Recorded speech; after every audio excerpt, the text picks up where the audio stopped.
Você está prestes a ouvir o audiobook do livro Pai Rico, Pai Pobre, escrito por Robert T. Kiyosaki.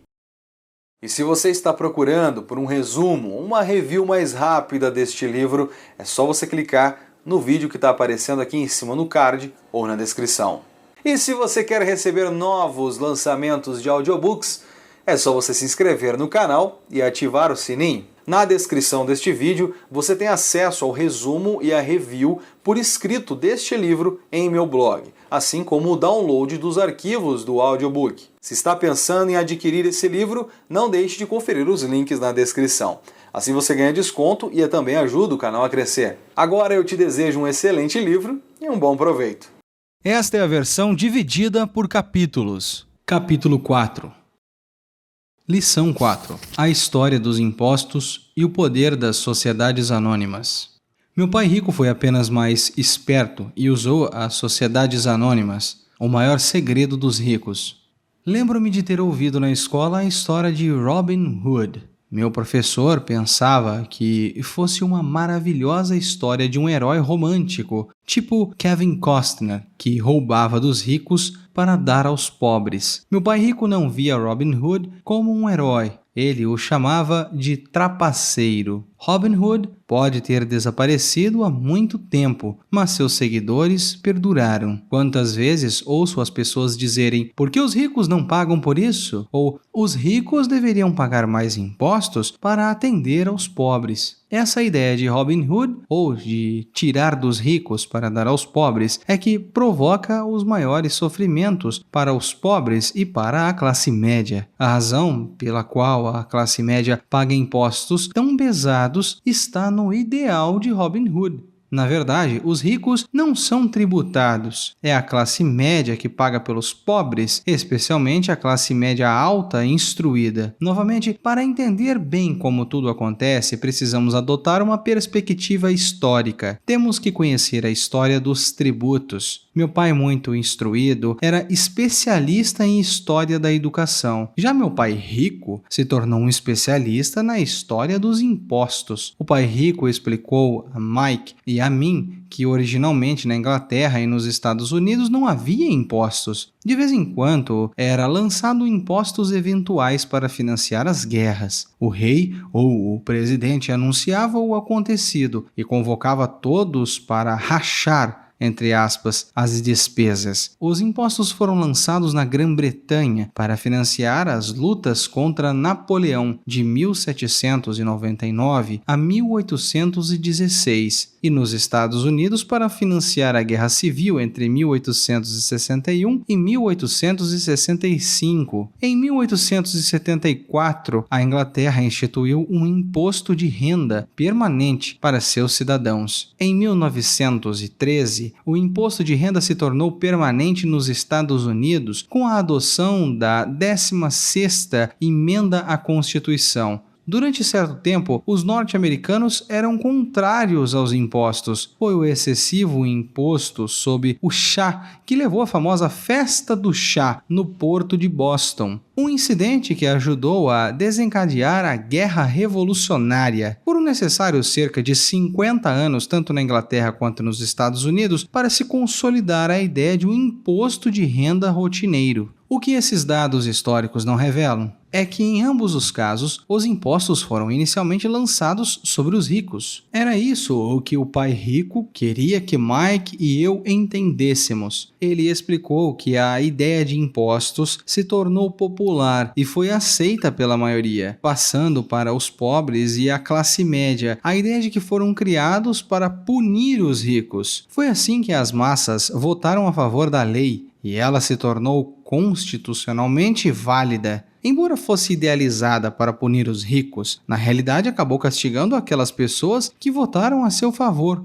isto é, os pobres e a classe média. Quando o governo sentiu o gosto do dinheiro, seu apetite aumentou, disse o meu pai rico. Seu pai e eu somos diametralmente opostos. Ele é um burocrata do governo. Eu sou um capitalista. Quanto mais ele gasta e quanto mais gente contrata, maior será a sua organização. No governo, quanto maior a sua organização, mais ela será respeitada. Por outro lado, dentro da minha organização, quanto menos gente eu contratar e quanto menos gastar, mais respeito obterei dos meus investidores. É por isso que não gosto de gente do governo. Eles têm objetivos diferentes daqueles da maioria dos homens de negócios. À medida que o governo cresce, mais e mais dólares saindo dos impostos serão necessários para sustentá-lo. Meu pai instruído acreditava sinceramente que o governo deveria ajudar as pessoas. Gostava de John Kennedy, especialmente da ideia do Corpo da Paz. Gostava tanto dessa ideia que ele e mamãe trabalhavam para o Corpo da Paz, treinando voluntários para a Malásia,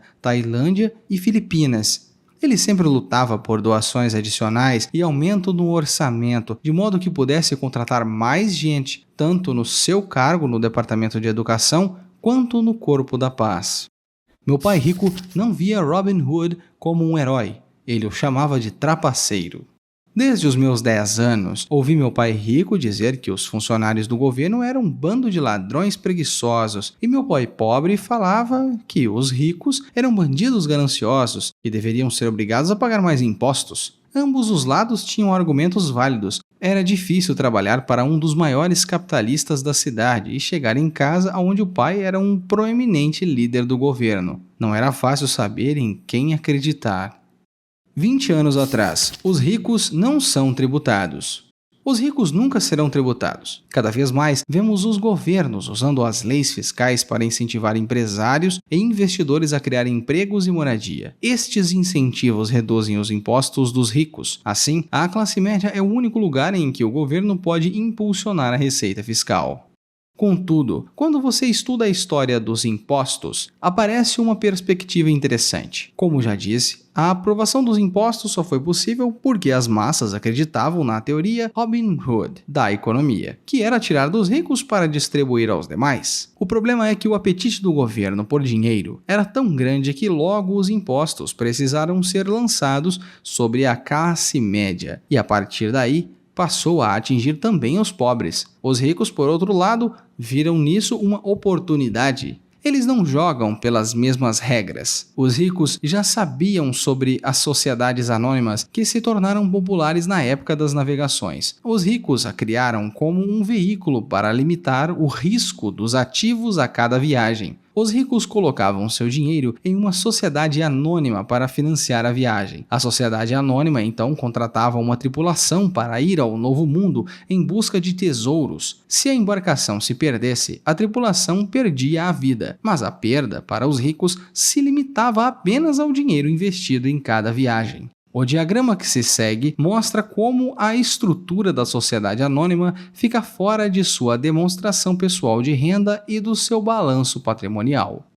Notas do narrador. Logo abaixo este texto há uma outra figura, a demonstração financeira pessoal e o balanço patrimonial pessoal. Há dois quadrantes, um de renda e outro de despesa. No balanço patrimonial pessoal, uma seta sai de ativos e vai até renda na demonstração financeira empresarial e depois passa pelas despesas e então vai para a renda novamente na demonstração financeira pessoal. Nesta, sai uma seta de despesas para despesas em demonstração financeira empresarial. Se não conseguiu compreender esta imagem, pode acessar o link na descrição, onde será encaminhado para o blog esote.com/blog. Lá você encontrará o PDF deste livro para download, assim como todas as imagens no tempo correto deste áudio, para que você possa compreender e ter uma melhor imersão no livro. Fim das notas. O texto continua.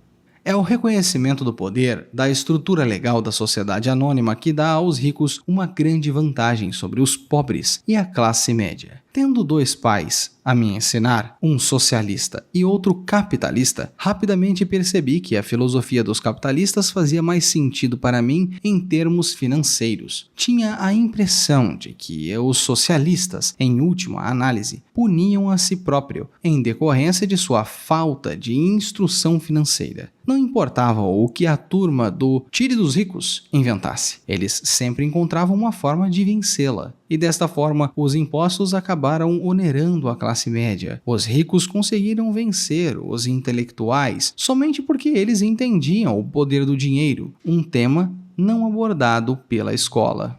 Como os ricos passaram para trás os intelectuais? Quando o imposto Tire dos Ricos foi implementado, o dinheiro começou a fluir para os cofres do governo. Inicialmente, as pessoas ficaram felizes. O dinheiro foi repassado para os funcionários do governo e para os ricos. Foi para os funcionários da forma de empregos e aposentadorias. Foi para os ricos quando as empresas receberam contratos do governo. O governo se tornou uma grande fonte de dinheiro, mas o problema era a administração fiscal destes recursos. A política do governo era evitar ter excesso de dinheiro. Se não conseguisse gastar a verba recebida, você se arriscava a perdê-la no próximo orçamento. Certamente, não haveria reconhecimento para você se fosse eficiente. Os homens de negócios, por outro lado, são recompensados pelo dinheiro que sobra e reconhecidos pela sua eficiência. À medida que este ciclo de despesas públicas crescente continuava, a demanda por dinheiro aumentava e a ideia de Tire dos Ricos se ajustava agora para incluir níveis de renda mais baixos, chegando aos que tinham votado a favor dos impostos, os pobres e a classe média. Os verdadeiros capitalistas aplicavam seus conhecimentos financeiros para simplesmente encontrar uma maneira de escapar. Eles se voltaram para a proteção de sua sociedade anônima, mas o que muita gente desconhece é que uma sociedade anônima não é algo concreto. É simplesmente uma pasta de arquivos com alguns documentos legais, guardada no escritório de um advogado e registrada em um órgão público. Não é um edifício com o nome de uma empresa, não é uma fábrica ou um grupo de pessoas. Uma sociedade anônima é simplesmente um documento legal que cria um corpo jurídico sem alma. A fortuna dos ricos estava novamente protegida. As sociedades anônimas se tornaram populares porque a alíquota dos impostos de renda sobre elas era menor do que as vigentes sobre as pessoas físicas. Além disso, certas despesas poderiam ser descontadas na renda tributável na sociedade anônima. Esta guerra entre os privilegiados e os devalidos se mantém há centenas de anos. A batalha é travada sempre que leis são discutidas e continuará sempre. O problema é que as pessoas que perdem não têm informações. Se elas entendessem a maneira como os ricos jogam, também poderiam jogar, então estariam a caminho de sua independência financeira. É por isso que me arrepio toda vez que ouço um pai aconselhar o seu filho a estudar para poder conseguir um emprego bom e seguro. O empregado, nessas condições, não tem escapatória. Hoje, o norte-americano comum trabalha de 5 a 6 meses para o governo, antes de ter conseguido o suficiente para pagar seus impostos. Na minha opinião, isso é tempo demais. Quanto mais arduamente você trabalha, mais paga ao governo. É por isso que acredito que a ideia de Tire dos Ricos acabou sendo um tiro pela culatra para aqueles que a votaram. Toda vez que as pessoas tendem a punir os ricos, estes não apenas não obedecem, como reagem. Eles têm o dinheiro, o poder e a intenção de mudar as coisas. Não ficam sentados pagando voluntariamente mais impostos. Pelo contrário, buscam maneiras de minimizar a sua carga tributária. Contratam advogados e contadores competentes e convencem os políticos a mudar as leis ou a criar artifícios legais. Eles têm os recursos para fazer mudanças. O Código Tributário dos Estados Unidos também oferece outras formas de reduzir os impostos. Muitos desses instrumentos estão à disposição de qualquer um, mas são, em geral, os ricos que tiram proveito deles, porque cuidam do seu negócio. Por exemplo, 1031 é um jargão para a seção 1031 do Código da Receita Federal, que permite a um vendedor diferir, ou seja, adiar o pagamento dos impostos sobre o ganho do capital resultante da venda de um imóvel, se este for trocado por um imóvel mais caro. Se continuar aumentando o seu patrimônio mediante a troca de imóveis, seus ganhos não serão tributados enquanto não liquidar a transação. As pessoas que não se beneficiam desta economia nos impostos, permitida legalmente, estão perdendo uma grande oportunidade de ampliar a sua coluna de ativos. 20 anos atrás, o leão. O leão levará tudo o que você permitir. Em última instância, o sistema tributário é justo. A medida que nivela todos os que estão na mesma situação. Se está disposto a investir, as leis fiscais vão trabalhar a seu favor. Se quiser apenas gastar dinheiro e comprar passivos, elas não lhe darão qualquer folga, e é provável que você pague o máximo de imposto possível. Os pobres e a classe média não têm os mesmos recursos. Ficam sentados e deixam que o governo espete em seus braços as agulhas que drenam o seu sangue. Atualmente fico chocado com o número de pessoas que pagam mais impostos ou aplicam menos deduções simplesmente porque têm medo do governo. E sei como um agente tributário do governo pode ser apavorante e intimidador. Tenho amigos cujos negócios foram fechados e destruídos, para só depois descobrirem que se tratava de um erro do governo. Tenho consciência disso tudo, mas o preço de trabalhar de janeiro a meados de maio é muito alto para essa intimidação. Meu pai pobre nunca se rebelou, nem meu pai rico. Ele foi apenas mais esperto e usou as sociedades anônimas, o maior segredo dos ricos.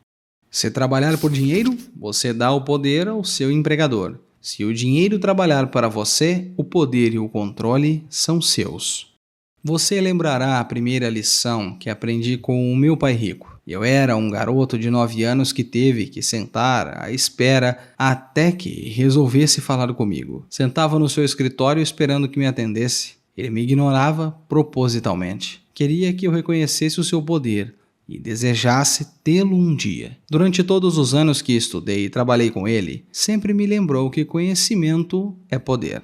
E com o dinheiro vem mais poder, o que exige o conhecimento certo para mantê-lo e fazê-lo se multiplicar. Sem esse conhecimento, o mundo bate em você. O pai rico sempre recordava a mim e ao Mike que o maior tirano não era o patrão ou o supervisor, mas o leão. Se você deixar o homem dos impostos, sempre tirará mais de você. A primeira lição relativa a fazer o dinheiro trabalhar para mim, em vez de trabalhar pelo dinheiro, tem na verdade tudo a ver com o poder. Se trabalhar por dinheiro, você dá o poder ao seu empregador. Se o dinheiro trabalhar para você, o poder e o controle são seus. No momento em que adquirimos este conhecimento do poder do dinheiro trabalhando para nós, o pai rico quis que nos tornássemos financeiramente espertos e não deixássemos os tiranos nos intimidar. Você precisa conhecer as leis, a forma como o sistema funciona. Se for ignorante, é fácil ser intimidado. Se sabe do que está falando,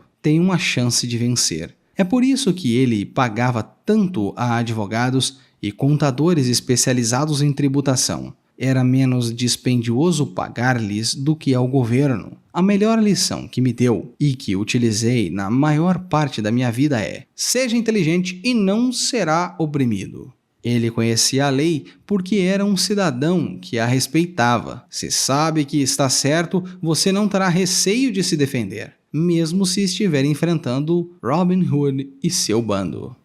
Cada dólar da minha coluna de ativos era um ótimo empregado, se esforçando para se multiplicar e comprar para o chefe um novo Porsche.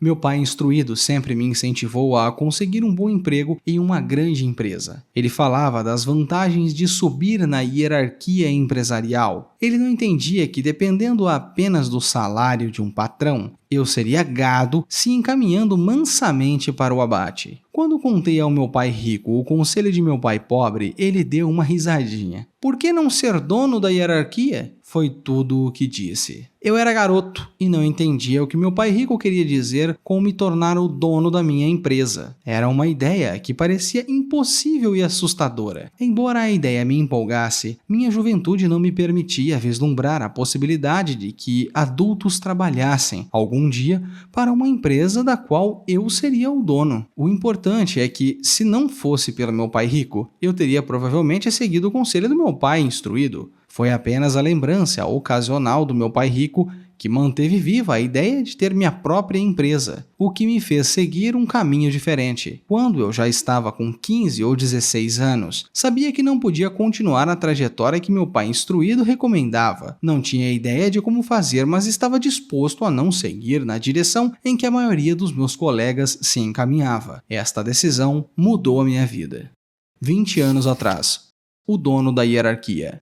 E aí, criativo, como tá a sua criatividade nos bons e nos maus momentos? Se você chegou até aqui é porque está no meio do livro. E eu quero saber como está sendo a sua experiência. Não deixe de dar a sua opinião aqui nos comentários sobre o livro e sobre o audiobook. E se você, assim como eu, gosta de sentir o aroma das novas páginas de um livro, aqui na descrição tem um link onde você pode comprar um exemplar pela Amazon e ainda ajuda o canal. Recado dado, voltamos à leitura. Hoje, à medida que a tecnologia muda a forma como trabalhamos e fazemos negócios, falo com mais e mais pessoas que se perguntam: como posso me tornar um dono da hierarquia? O capitalismo está prosperando e o sistema de livre mercado significa que os empresários que oferecem um produto melhor a um preço mais acessível têm uma boa chance de sucesso.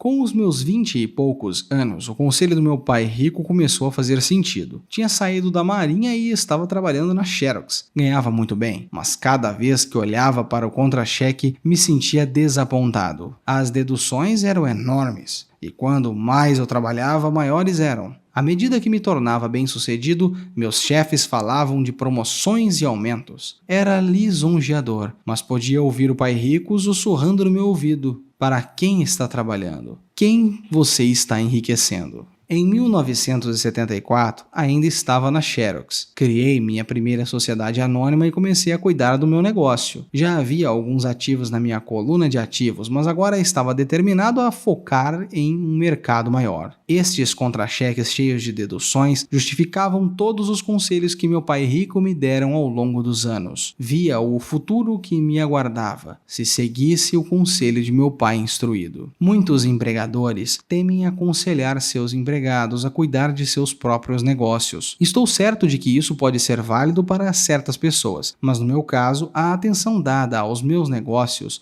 ao aumento de ativos, tornou-me um empregado melhor. Agora, eu tinha um objetivo. Chegava cedo e trabalhava diligentemente, juntando todo o dinheiro possível para poder começar a adquirir imóveis. O Havaí estava começando a crescer e havia fortunas a serem feitas. Quanto mais eu percebia os estágios iniciais da expansão, mais máquinas Xerox vendia. Quanto mais vendia, mais dinheiro ganhava. E naturalmente, mais deduções apareciam no meu contra-cheque. Era inspirador. Estava tão ansioso para fugir da armadilha que eu trabalhava mais e não menos. Por volta de 1978, eu costumava ocupar um dos 5 primeiros lugares entre os vendedores. Às vezes, o primeiro. Estava louco para sair da corrida dos ratos.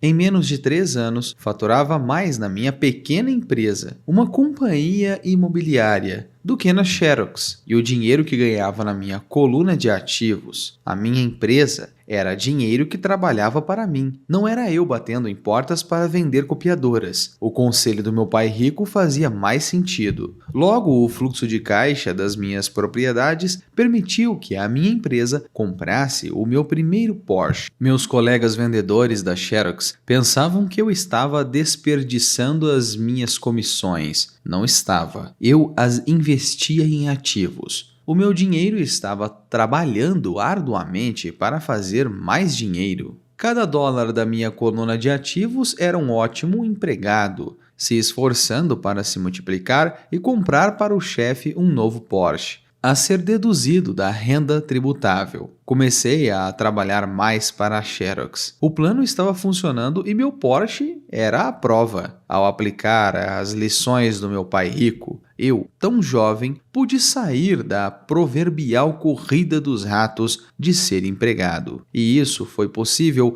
dado aos sólidos conhecimentos financeiros adquiridos com estas lições. Sem esses conhecimentos, a que chamo de QI financeiro, o meu caminho para a independência financeira teria sido muito mais difícil. Agora, divido com os outros, por meio de seminários, tudo o que eu aprendi. Lembro aos ouvintes de que o QI financeiro se compõe de 4 grandes áreas de conhecimento. Primeira, contabilidade. É o que chamo de proficiência financeira ou habilidade para ler os números, uma habilidade vital se quiser construir um império. Quanto mais dinheiro estiver sob sua responsabilidade, mais acuidade é exigida ou a casa desmorona. É o lado esquerdo do cérebro em ação. ou a atenção aos detalhes. A proficiência financeira é a capacidade de ler e entender demonstrações financeiras, o que lhe permite identificar os pontos fortes e fracos de qualquer negócio. 2.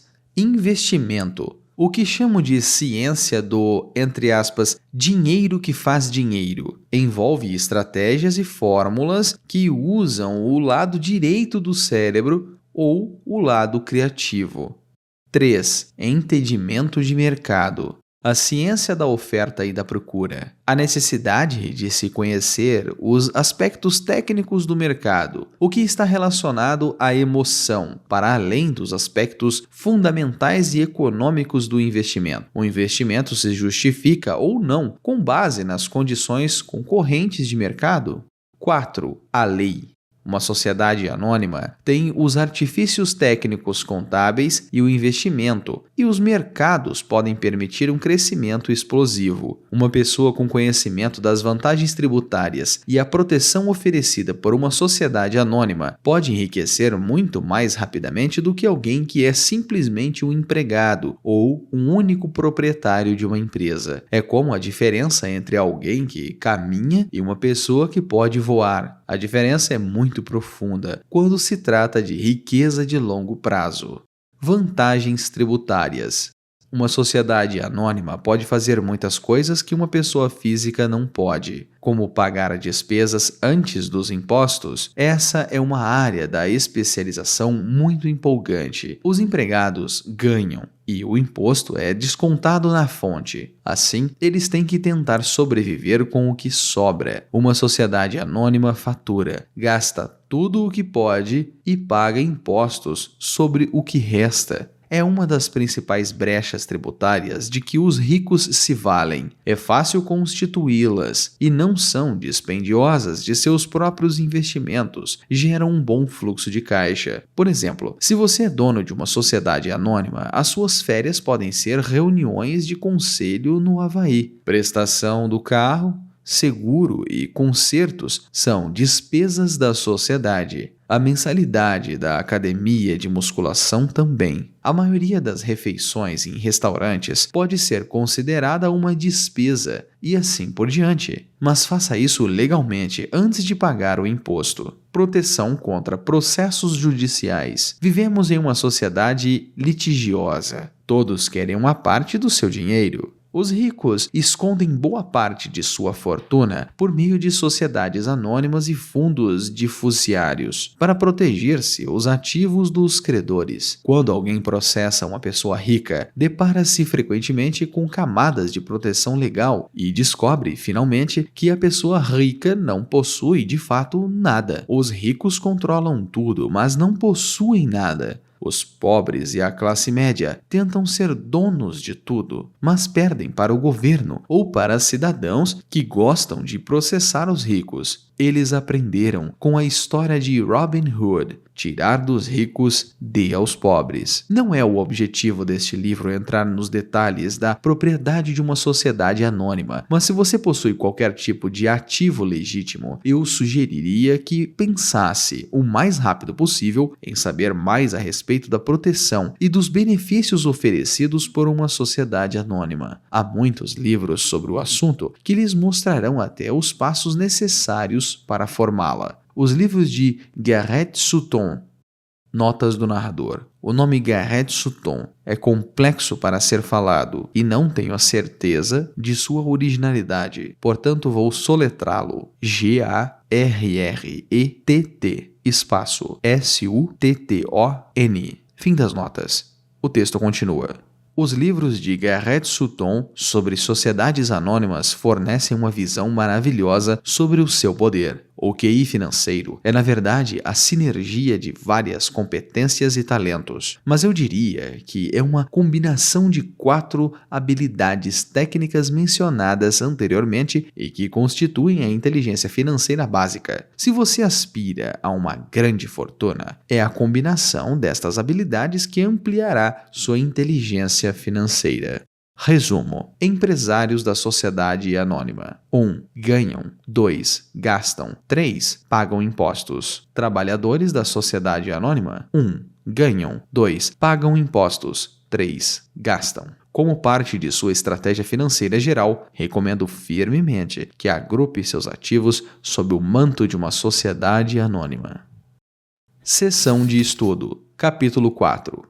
Lição 4. A história dos impostos e o poder das sociedades anônimas. Resumo. Muitas pessoas veem Robin Hood como um herói, tirando dos ricos para dar aos pobres. O pai rico não compartilha desta opinião, ele chama Robin Hood de trapaceiro. Embora o sentimento popular seja de que os ricos deveriam pagar mais impostos e doar aos pobres, na realidade a classe média, que é altamente tributada, especialmente a parcela instruída e de alta renda. Para entender como isso acontece, Robert expõe uma breve história dos impostos. Na Inglaterra e nos Estados Unidos, originalmente não havia impostos, apenas contribuições temporárias ocasionais para arcar em situações como a guerra. Em 1974, a Inglaterra tornou os impostos de renda permanentes para seus cidadãos. Nos Estados Unidos, a terra em que o imposto sobre o chá levou a festa do chá de Boston e ajudou a insurgir a Guerra Revolucionária, a adoção da 16ª Emenda de 1913 decretou a permanência do imposto de renda. Esses países obtiveram adesão da maioria quanto aos impostos, porque inicialmente eles foram cobrados apenas dos ricos. Entretanto,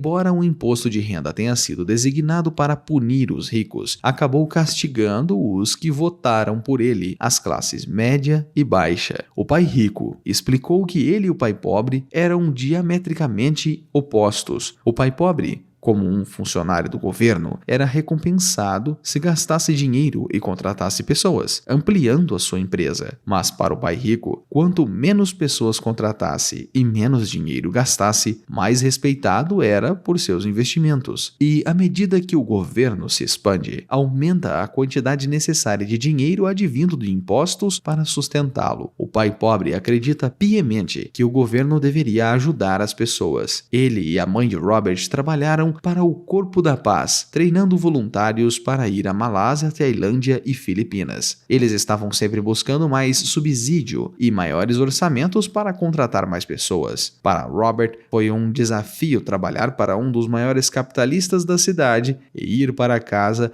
de um proeminente líder do governo. Não era fácil decidir em qual pai acreditar. Ao longo do tempo, conforme Robert estudava a história dos impostos, observou uma perspectiva interessante. À medida que o apetite financeiro do governo crescia, os impostos precisavam ser imputados à classe média, e dali eles desciam até atingirem os pobres. Mas os ricos viram aí uma oportunidade, porque não jogam sob as mesmas regras. As sociedades anônimas, que se tornaram populares nos tempos dos navios mercantes, são uma maneira de contornar os impostos. Entender a estrutura legal das sociedades anônimas deu aos ricos uma vantagem arrebatadora e permitiu que eles fossem mais inteligentes que os intelectuais. O objetivo do governo é evitar o excesso de dinheiro. Se não gastar seus fundos alocados, você corre o risco de perdê-los no orçamento seguinte. Os empresários, por outro lado, são recompensados pelo excesso de dinheiro e aplaudidos pela eficiência. E à medida que o governo mantém os seus objetivos de gastar mais e mais dinheiro,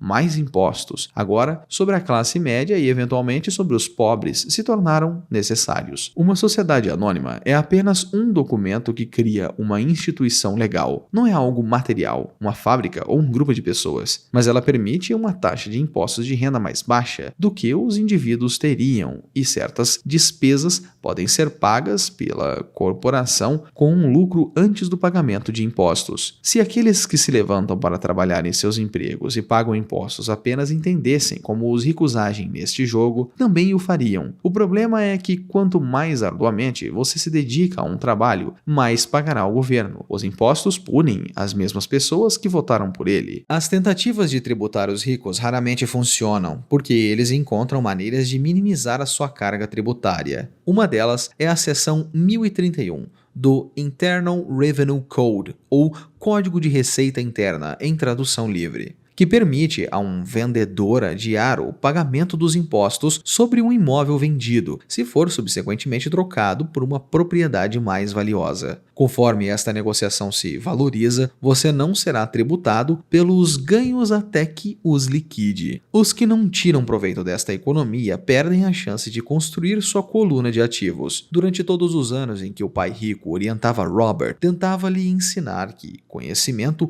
é poder. E com o dinheiro vem o principal poder, que requer a destreza exata para geri-lo e multiplicá-lo. Sem essa sabedoria, o mundo bate em você. O leão é um valentão, que terá cada vez mais, se você admitir. Não permita isso, fazendo com que o seu dinheiro trabalhe para você. Consultores e advogados sagazes valem o custo, são mais baratos do que pagar ao governo. Não conhecer a lei é dispendioso. Por volta de seus 20 anos, quando estava nos fuzileiros navais e trabalhando na Xerox, Robert ficou desapontado com o quanto era debitado de seu contra-cheque. Isso o motivou a construir a sua primeira sociedade anônima em 1974 e trabalhar mais arduamente em seu emprego formal para acumular tanto dinheiro quanto possível para investir em imóveis. Ele se tornou um dos principais vendedores da Xerox e em menos de 3 anos gerava mais renda em sua empresa de imóveis do que na Xerox. Seu negócio comprou para ele o seu primeiro Porsche, prova de que o plano estava dando certo. As lições que aprendeu com o pai rico o ajudaram a sair da proverbial corrida dos ratos ainda cedo, e ele quer ajudar os outros a conseguir o mesmo. O QI financeiro, ou a inteligência financeira, é o que torna isto possível. Ele é composto de 4 habilidades: a contabilidade, que é a proficiência financeira, ou a habilidade de ler os números e avaliar os pontos fortes e fracos de um negócio; o investimento, que é a ciência e as estratégias sobre o dinheiro que faz dinheiro; o entendimento de mercado, que é a ciência da oferta e da procura e as condições de mercado; e por último, a lei, que é o incentivo e isenções fiscais. Entender estas vantagens legais é crucial quando se pensa em riqueza de longo prazo. Por exemplo, uma sociedade anônima pode pagar suas despesas antes de pagar os impostos. Porém, o empregado faz o contrário, pagando as despesas com o que resta. Reuniões no Havaí, parcelas e seguro de automóvel e associações de clubes de lazer podem ser pagos antes dos impostos por uma sociedade anônima. Elas também possibilitam a proteção legal contra ações judiciais. Quando alguém processa um indivíduo rico, frequentemente se depara com muitas camadas de proteção legal e pensa que este indivíduo, na verdade, não é proprietário de nada. Eles controlam tudo, mas não possuem nada. Robert conclama os que possuem ativos legítimos a saber mais sobre os benefícios e isenções das sociedades anônimas. Os livros de Garrett Sutton estão entre as muitas opções que podem ajudar.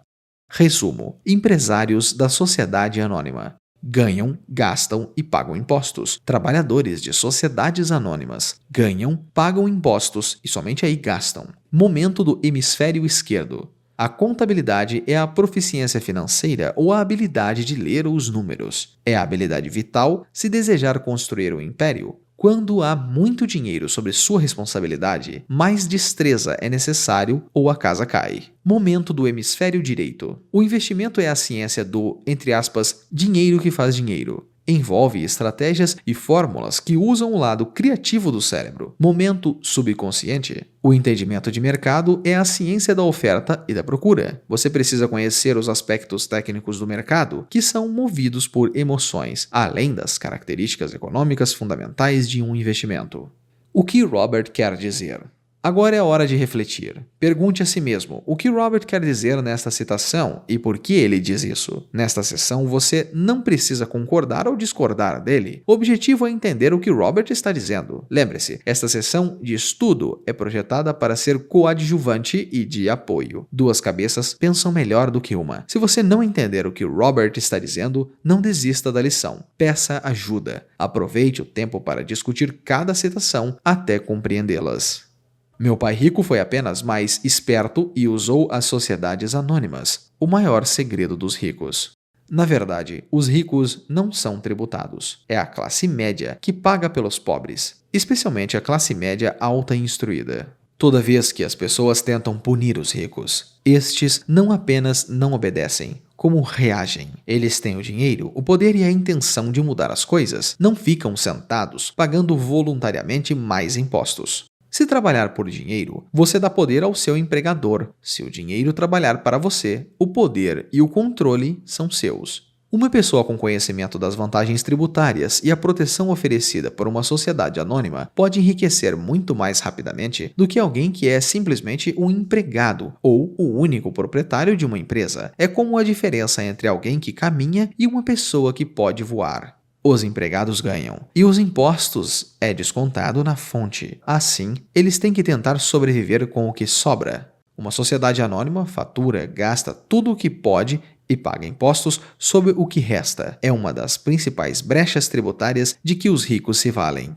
Questões adicionais. Agora é o momento de usar as histórias deste capítulo para entender o que Robert está dizendo e aplicá-las a você e sua vida. Faça a si mesmo as perguntas abaixo e as discuta com o seu parceiro de estudos. Seja honesto consigo mesmo e com seu parceiro. Se não gostar das respostas que der, pergunte a si mesmo se está disposto a mudar e aceitar o desafio de transformar seus pensamentos e mentalidade. Pergunta número 1. Você concorda com a opinião do pai rico de que Robin Hood era um trapaceiro? Se sim ou não, por quê? 2. Os impostos aumentaram o problema das despesas do governo? 3. Você acha que os integrantes das classes média e baixa percebem que o peso dos impostos recai sobre eles? Quais são os efeitos disso? 4. As suas filosofias tendem mais para o capitalismo ou para o socialismo? Quais são os prós e contras de cada um desses sistemas? 5. Os ricos estão certos em usar as vantagens das sociedades anônimas para evitar o pagamento de impostos? Você acha que mais pessoas poderiam aderir a este esquema se o entendessem melhor? 6. De que maneiras específicas você poderia se beneficiar usando uma sociedade anônima para seus ativos? Capítulo 5. Lição 5. Os ricos inventam o dinheiro.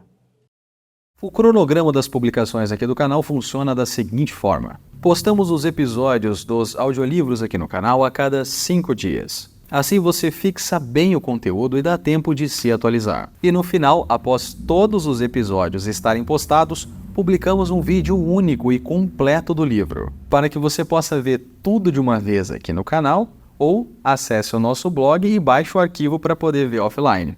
Fique ligado nos episódios e prepare-se para a nossa live de encerramento. Inscreva-se no canal e ative as notificações para você ser lembrado de quando vai acontecer as nossas reuniões. Eu estou ansioso para essa troca de conhecimento com você. Obrigado por ouvir. Não se esqueça de deixar um comentário sobre o que achou deste episódio. E se tem algum livro dos temas como criatividade, marketing e artes visuais, não deixe de pedir aqui nos comentários. Obrigado por ouvir. Clique para ver o próximo episódio ou confira os vídeos sugeridos.